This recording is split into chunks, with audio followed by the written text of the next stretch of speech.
e abençoar, enfim, essa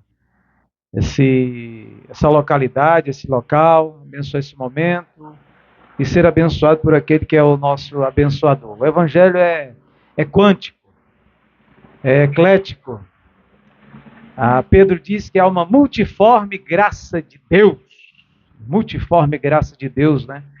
E quando a gente olha para o dono do Evangelho, que é Cristo, e a maneira com que ele evangelizava, e a gente se depara com essa liberdade, sem nenhuma formatação religiosa, mais livre, como livre o Evangelho de Deus na vida do humano, né? Porque quem está pregando, ou louvando, adorando a Deus em via pública, frente a uma avenida, do outro lado de uma academia, sem nenhum estereótipo religioso, mas Cristo, que é aquele que pregava nas ruas, que pregava em frente à praia, que, enfim, nas casas, né? Manifestou essa liberdade maravilhosa do Evangelho, e eu me sinto evangélico na acepção da palavra, carregando nesse momento a qualidade do Evangelho para todos nós. Queridos, eu pensei em falar uma palavra aqui no Evangelho de Mateus, hoje à noite para a gente, era uma palavra de cunho evangelístico,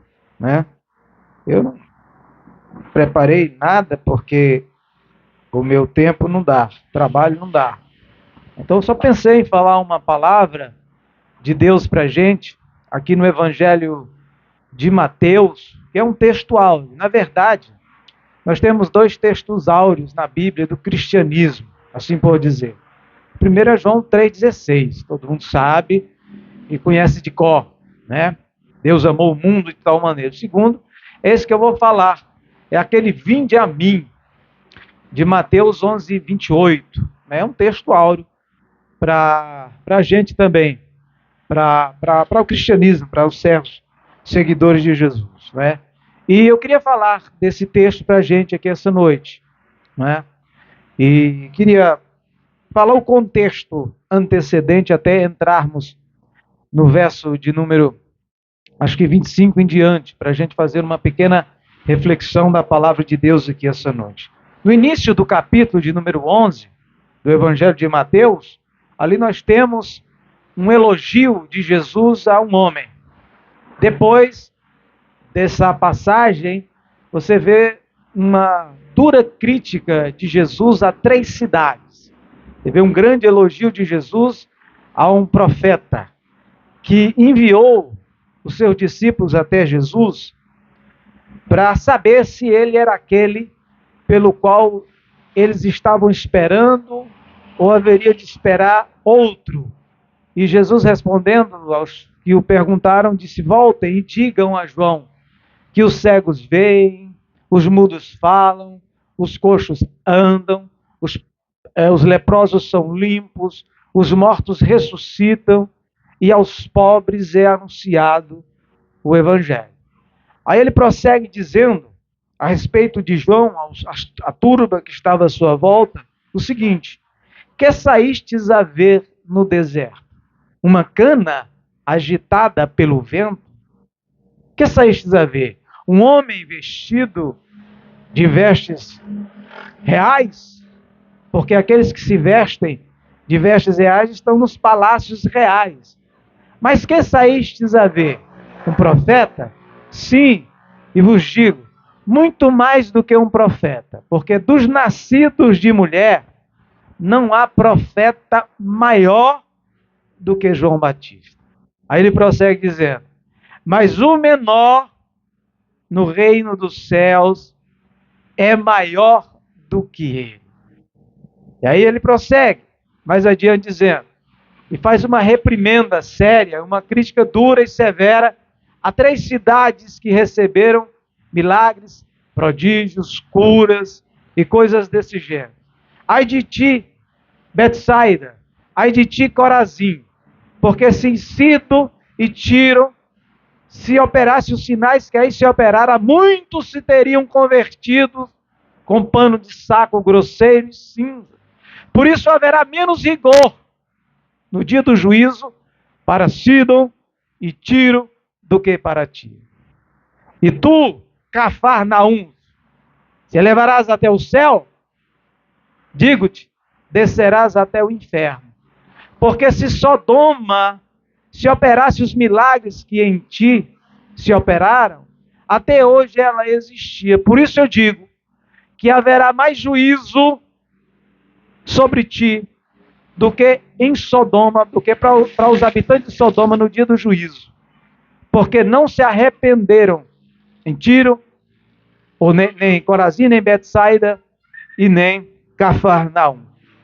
E aí ele prossegue dizendo, e aqui a gente pode fazer uma dualidade, uma bifurcação, para eu adentrar ao texto que eu quero refletir com vocês aqui essa noite, que é o seguinte, e é muito simples essa minha fala para vocês aqui essa noite, né? É que a maravilha de sermos alcançados e anexados ao Evangelho é a possibilidade clara, real e verdadeira da gente, na nossa pequenez, na nossa insignificância, na nossa fragilidade, na nossa humanidade relativa ao pecado, ao erro, ao engodo, ao engano, à falácia, à iniquidade que tão de perto nos odeia, a gente tem a possibilidade de, no Evangelho de Deus, se arrependendo dos nossos pecados e crendo nele, a gente ser anexado a essa bênção de grandeza no reino dos céus, a ponto de Jesus dizer que aqueles que são menores no reino de Deus, no reino dos céus, serão maiores, ou é maior do que João Batista. Isso é uma maravilha quando a gente lê esse texto. E a gente, quando se vê anexado a esta mensagem do Evangelho na vida da gente, e se sente alcançado pelo poder do reino dos céus na nossa vida, é um motivo de gozo e de alegria tremenda em sabermos que a grandeza da nossa pequenez é projetada pelo poder de Deus que opera em nós, porque nós nos arrependemos e cremos no Evangelho de Deus, do Filho de Deus, pregado entre nós. Isso é uma maravilha. E eu glorifico a Deus por causa disso. E prosseguindo Jesus, no verso de número 25, depois que ele fala sobre ele dá essa fala elogiando aí a grandeza daqueles que se tornam pequenos para o mundo, na verdade nada para esse mundo, e se inferiorizam humildemente para receber o reino dos céus, e carregam e recebem a grandeza do reino na sua alma, no seu ser, no seu espírito, na sua essência. Ele, a partir do verso de número 25, do capítulo de número 11, se você quiser acompanhar comigo aí, assim faça. Ele diz o seguinte: naquele tempo, respondendo Jesus, disse. Ele responde e diz.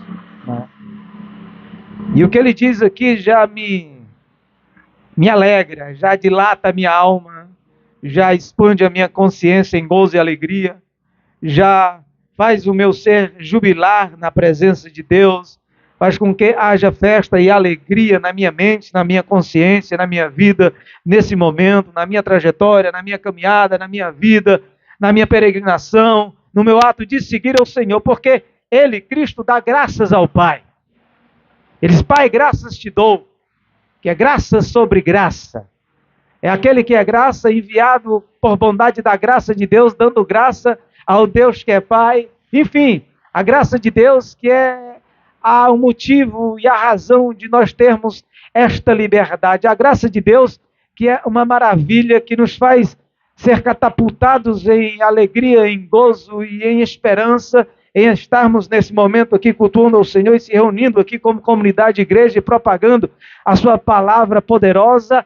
Graça essa que a gente conhece, sabe que é um favor imerecido, é um favor que eu não posso pagar, é um favor muito caro, é um favor em amor, é um favor em misericórdia, é um favor em compaixão, é um favor em perdão de Deus para com a humanidade. Na verdade, tudo é graça, e ações de graças devem habitar a consciência, a mente, a boca, os lábios daquele que recebeu tal graça e visitação de graça, amor e bondade de Deus entre nós. Tudo, irmão Jardel, é graça de Deus. Por isso que nós estamos aqui, graças a Deus. Por isso que nós estamos reunidos aqui na rua, graças a Deus. Por isso que nós podemos louvar esta noite aqui, louvores a Deus, graças a Deus. Por isso é que eu posso pregar a palavra do Senhor aqui, em via pública, para vocês e para quem possa me ouvir. É pela graça de Deus, é bondade de Deus, é misericórdia de Deus, é favor imerecido de Deus, para todos nós, louvado seja o nome do Senhor. É graça, tudo é graça, tudo é graça de Deus. Tudo de Deus é graça e tudo é graça. Tem um sábio pensador que diz uma coisa interessante, eu gosto muito, né? Falando sobre a graça de Deus. Porque no Gênesis, se diz lá no início, né? Quando Deus começa a criar todas as coisas, e Ele traz a luz dizendo, haja luz, e houve luz. Capítulo 1, verso 3, 4 de Gênesis, né? O pensador diz que antes do haja luz, irmão Jadel, houve um haja cruz. Porque tem dois textos no Novo Testamento cheios de graça, porque tudo é graça, a cruz é graça, a redenção é graça, a criação é graça, tudo é graça de Deus para nós. Há dois textos em Pedro capítulo 1, verso 19 e 20, salvo me engano, que diz que o Cordeiro de Deus foi manifesto antes da fundação do mundo. Cristo foi feito conhecido antes da criação do mundo. E Apocalipse capítulo 13, verso 8, diz que o Cordeiro de Deus foi imolado antes da criação do mundo. Assim sendo, dá para entender que tudo já estava preparado. A redenção, que é graça de Deus, veio antes da criação. Tudo já estava preparado para a criação. E o resgate em si, por graça, aconteceu por causa que foi estabelecido um haja cruz antes que houvesse luz. A cruz é o divisor de algo. A cruz é que manifestou, como se diz hoje aqui, Bruno, e que não é por sacrifício humano, mas foi por sacrifício dele na cruz, nos permitindo o conhecimento e aconchego desta graça de Deus, que nós estamos aqui bendizendo aquele que é graça pura e favor puro para todos nós e para aqueles que nos ouvem. Isso é bondade de Deus para nós, é maravilha de Deus. Graça de Deus. E ele diz, Pai, graças te dou, Senhor, dos céus e da terra, que ocultaste essas coisas aos sábios e aos entendidos. É oculto a eles, não é oculto a graça generosa, bondosa, afável, amiga, criadora, misericordiosa. Não é. Todos recebem da graça de Deus. O ímpio recebe, o ateu recebe, o poderoso recebe, o intelectual recebe, o sábio recebe, o requeridor deste mundo recebe.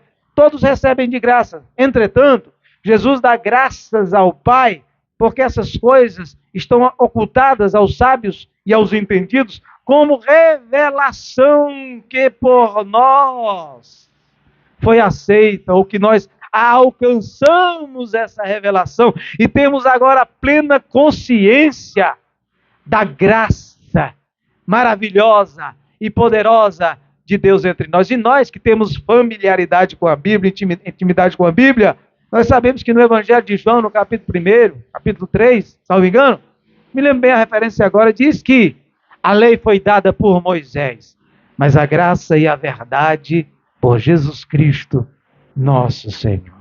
A graça e a verdade foi manifestada e revelada por Jesus Cristo. E ele diz, Pai, Senhor dos céus e da terra, eu te dou graças porque tu ocultaste essas coisas aos arrogantes, aos ímpios, aos que não querem saber de ti, aos que consideram que a tua mente que é brilhante sabe é loucura, porque Paulo diz em 1 Coríntios capítulo 1, verso 2, que a loucura de Deus é mais sábia do que os homens, e a fraqueza de Deus é mais forte do que os homens. Assim sendo, Deus revelou a sua graça bendita, eterna, maravilhosa, na cruz do Calvário, e pela loucura da pregação da cruz é revelado para aqueles que Jesus vai chamar aqui de pequenos e de humildes que aceitam a revelação no seu coração, levando-se em conta que a credulidade precisa do arrependimento, a fé em Deus, essa graça maravilhosa e a salvação por consequência na trajetória, na vida, como alcance uma envergadura que penetra até a eternidade, essa pelo qual todos nós alcançamos pelo poder da fé e pela graça bendita de Jesus. Se você crê nisso, meu irmão, dê um glória a Deus em nome de Jesus. Nessa noite aqui. Sim, ó Pai, porque assim te aprouve, diz ele. Aí ele prossegue dizendo, todas as coisas me foram entregues por meu Pai. E ninguém conhece o Filho senão o Pai. E ninguém conhece o Pai senão o Filho. E aquele a quem o Filho quiser revelar. Aí aqui, onde eu quero fazer a reflexão, para concluir essa minha breve fala aqui essa noite. Jesus diz que é aquele que eu considero um dos textos áureos da Escritura Sagrada, que é o vinde a mim. A Jesus, ele diz, vinde a mim. E sempre que eu leio esse texto aqui, e que eu me deparo com essa frase de Jesus, eu fico reflexivo, pensativo, sobre o que ele diz aqui, no todo da existência, na expansão da minha mente em fé, daquilo que eu compreendi e compreendo o Evangelho, olhando para Jesus e entendendo que a exclusividade disso que é dito aqui pertence a Ele, porque um camarada que diz o que ele diz aqui, como diz outras coisas no Evangelho, que dá para chocar a consciência daquele que é incrédulo, daquele que não crê, daquele que é ateu. Realmente só quem diz isso é quem pode dizer com autoridade o que é dito aqui, porque quando você mergulha nesse texto e se aprofunda no que de fato é dito aqui, sai da superficialidade da letra, você compreende que quem disse isso aqui só pode ser aquele que carrega o poder da divindade em si, ou então ele é um mentiroso, ele é um embusteiro, ele é um enganador. Porque chamar a consciência das pessoas para ele, para resolver os problemas, só sendo um ente que encarna e manifesta, por graça e bondade, a divindade do eterno em si, então ele é um mentiroso e não pode resolver o problema de ninguém.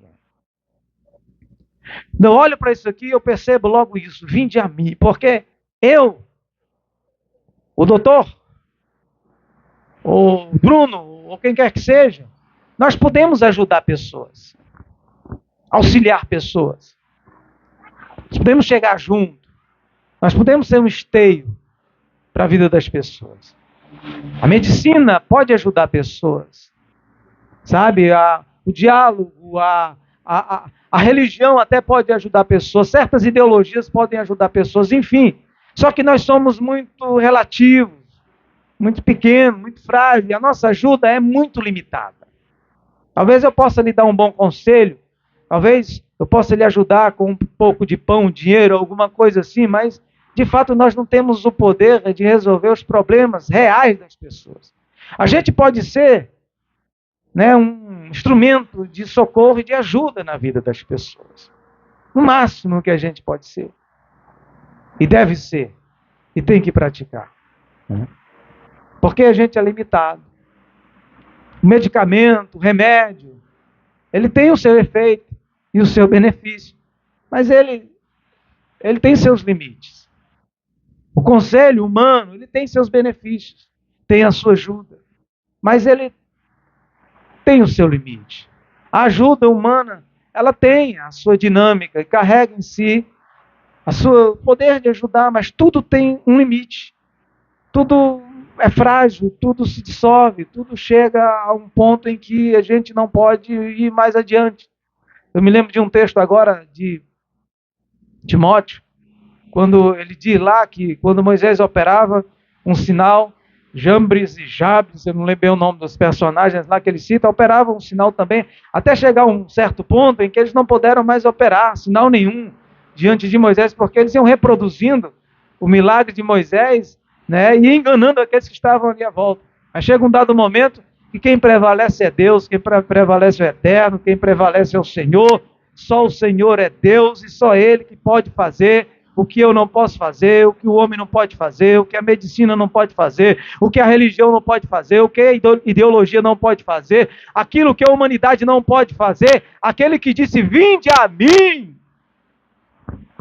E é o que choca mais ainda, é quando ele diz todos, né? Porque outra coisa que eu aprendo aqui, Jardel, é quando se diz vinde a mim, eu leio aqui, isso aqui, que a gente olha para o panteão de religião e de religiosos e de entes e de personagens desse panteão das religiões do mundo afora. Quando a gente vê e sabe que Deus é em Cristo, Cristo é em Deus encarnado por essa graça bendita, quando se diz, Jesus diz, vinde a mim por fé, quando a gente recebe essa fé, entende? A pergunta sempre que vem na minha mente é a seguinte: para onde eu irei? Sobra para quem? Eu vou buscar a quem? Se Deus encarnado, Jesus, me disse essa palavra. Vinde a mim. Sobrou para quem agora aqui, gente? Para onde nós iremos, como diz Pedro? No capítulo 6 do Evangelho de João, lá quando Jesus diz dele, quando a gente entende o Evangelho e passa a comê-lo, a bebê-lo, a ingeri-lo como alimento essencial para a existência, quando ele faz aquele discurso pesado aos ouvidos daqueles que ainda eram religiosos e não entendiam a fala divina do Eterno entre eles, ele dizendo, olha, minha carne verdadeiramente é comida, o meu sangue verdadeiramente é bebida. Aquele que come da minha carne e que bebe do meu sangue, nunca morrerá, terá vida eterna em si. E aí os discípulos se escandalizam com essa fala do Senhor. E a Bíblia diz que eles disseram, duro é esse discurso, quem pode suportar? E aí eles vão saindo, e abandonando a Deus, né? Aí se volta para Pedro e para os discípulos, aí a pergunta de Jesus é o seguinte, querem me abandonar como os outros me abandonaram? Como fizeram estes? E a palavra de Pedro, diz a Bíblia que ele tomando a palavra, diz, para onde iremos nós? Só tu tens palavras de vida eterna. Se eu fui a ele, para onde eu irei mais? A algum lugar? Se eu estou com ele, sigo a ele, sirvo a ele. Quando se diz, vinde a mim, eu vou é nele, é para ele, é por ele, é nele que eu vivo, estou, quero estar para sempre, e para sempre estarei, para a glória de Deus. Para a glória de Deus. Agora, o que é chocante é que quando se diz, vinde a mim, logo depois ele vai dizer todos, não é? Todos. Todos é todos. Não uma parte. Todos. Que é mais chocante. Aqui, meu irmão, o religioso, de fato, que não crê, o cara de outra religião endoida, ira. É todos, até eles, todos, todos, todos. E sempre que eu falo essa palavra, eu gosto de fazer uma contextualização, às vezes conversando até com o Bruno, com aquela passagem, Bruno, lá de Êxodo capítulo 18, você lembra lá? Que Moisés, coitado, estava julgando Israel lá no deserto, com uma multidão de 2, 3 milhões de pessoas e estava fadigado demais, né, Vanos? E o seu sogro Jetro vem até eles lá e percebe que aquele fardo era muito pesado para Moisés. E manda com que Moisés levante capitães de 1.000, de 100, de 50 e de 10 para cuidar dos problemas do povo. E o problema maior, ele resolvia, né? Tem muitas picuinhas. Aí imagina uma congregação com 2 milhões de pessoas habitando no deserto. Imagina o que Moisés não suportava, não é? Aquelas contendas tolas, as brigas, os meninos arengando, os filhos de um arengando, as mães brigando por causa dos meninos brigando, o outro que pegou a galinha do vizinho, o bode, o carneiro, aquela loucura para Moisés resolver todas essas coisas. Aí Moisés levanta, segundo a sabedoria do povo, capitães de 1.000, de 100, e aí vai de 50, de 10, e ele resolvia as causas maiores. Porque Jetro diz, olha, se tu continuar assim, tu vai morrer, porque não vai dar para você resolver o problema do povo. De uma congregação que já era 2 milhões de pessoas. Ora, Bruno sozinho não resolve não, também não, viu, gente?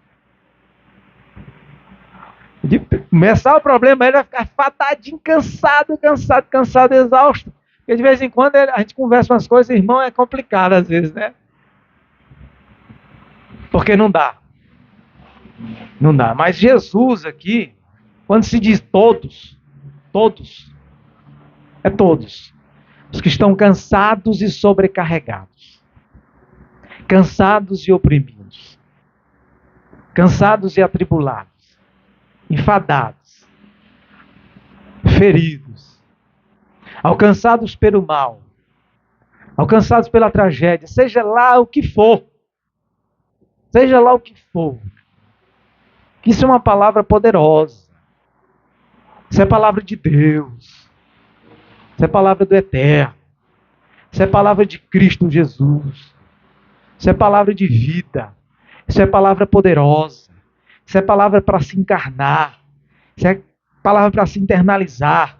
Isso é palavra para se entregar. Isso é palavra para viver. Isso é palavra para comer. Isso é palavra para digerir. Isso é palavra para engolir. Isso é palavra de Deus. Se nós formos de fato a Ele, como dizíamos outro dia, às vezes a gente não tem problema resolvido com Ele, é porque a gente não se entrega de verdade e não crê. Mas se a gente crê e se entregar a Ele, seja lá qual for a tribulação, qual for a dor, qual for o sofrimento, qual for a tragédia, qual for o trauma de verdade, nós encontraremos nele paz, gozo, consolo, fardo leve e jugo suave. Pode ter certeza disso. Pode ter certeza. Absoluta disso. Venham a mim todos que estão cansados e oprimidos, e eu vos aliviarei. Eu sei que a gente ainda continua enfrentando as agruras da vida, as angústias. É até bom a gente passar e ser feliz sofrendo, porque não há felicidade, segundo o Evangelho, em um mar de rosas, porque a gente está sendo planificado, é nas agruras, é na aflição, e a gente é como ouro provado pelo fogo, mas não deixa de ser feliz e alegre, porque nós sabemos que quanto mais a gente, ou por mais que a gente possa passar por sofrimento, por prova, ou por aflição, a gente recebe um gozo, um alívio na presença de Deus maravilhoso, meus irmãos. Todos. Aí ele diz, tomai sobre vós o meu jugo, pertence a ele, e aprendei de mim, e sou manso e humilde de coração. Tomai sobre vocês, carregar o jugo. Jugo é aquele antigo jugo, que aqui é uma figura de linguagem espiritualizada por Jesus, que é o jugo antigo, que se colocava na cerviz dos animais, dos bois, para arar a terra, para fazer o seu trabalho. E era um jugo antigo, também na lei, que se diz lá na lei, que tinha um tipo de jugo também, que não poderia ser desigual, e não poderia ser usado em animais diferentes, enfim, e por aí afora vai. Mas o jugo do Senhor, e ele está falando dentro de um contexto aqui, de religiosidade, de duas escolas judaicas que tinham um jugo muito pesado, um fardo muito pesado de ensino, de instrução, de pedagogia, de doutrina na época, e era de fato algo inviável de praticar, porque esse jugo estava sob o peso da lei antiga, que de fato era impraticável, não é? Mas o jugo de Jesus é um jugo leve, é suave, porque, como eu disse inicialmente, no início do culto aqui, olhando para a maravilha do Evangelho, para a liberdade do Evangelho, olha a graça de Deus aqui, da gente estar ao ar livre, sem jugo nenhum, sem etiqueta nenhum, sem emblema religioso nenhum, sem estereótipo nenhum, é o jugo de Jesus, fazendo com que, do jeito que Ele nos ensinou e fez e praticando, a gente pode fazer. A liberdade do Evangelho é plena, absoluta, é concreta, é real na vida daqueles que creem, é liberdade plena, total e completa. Nós estamos aqui pregando na frente de uma academia e não tem jugo que possa impedir a liberdade, e a voz daqueles que bradam dizendo, o Senhor é rei, Ele quer te libertar, quer te salvar, e foi para isso que Ele manifestou a sua bendita e eterna graça entre nós, porque o seu jugo é suave e o seu fardo é leve. Tem que gritar, irmãos. Hoje eu estou pentecostalizado aqui, que se tiver alguém aqui por dentro vai ouvir a minha voz para a glória de Deus.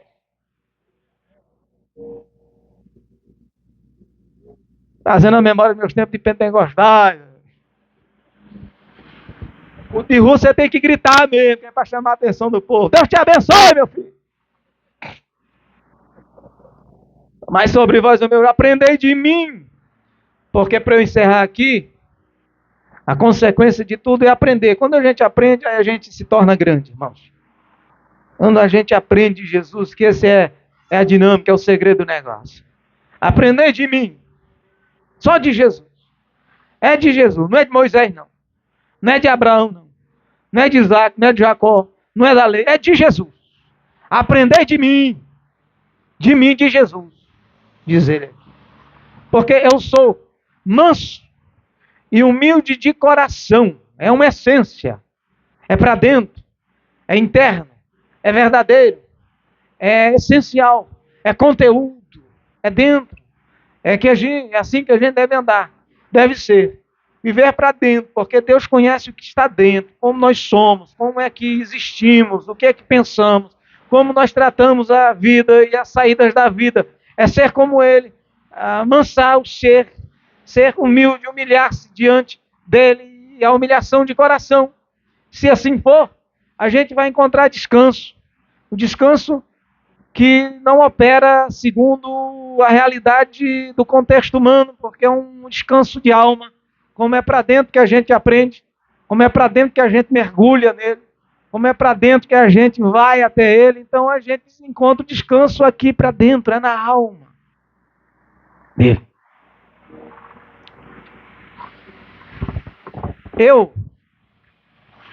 Como eu acho que alguns irmãos aqui,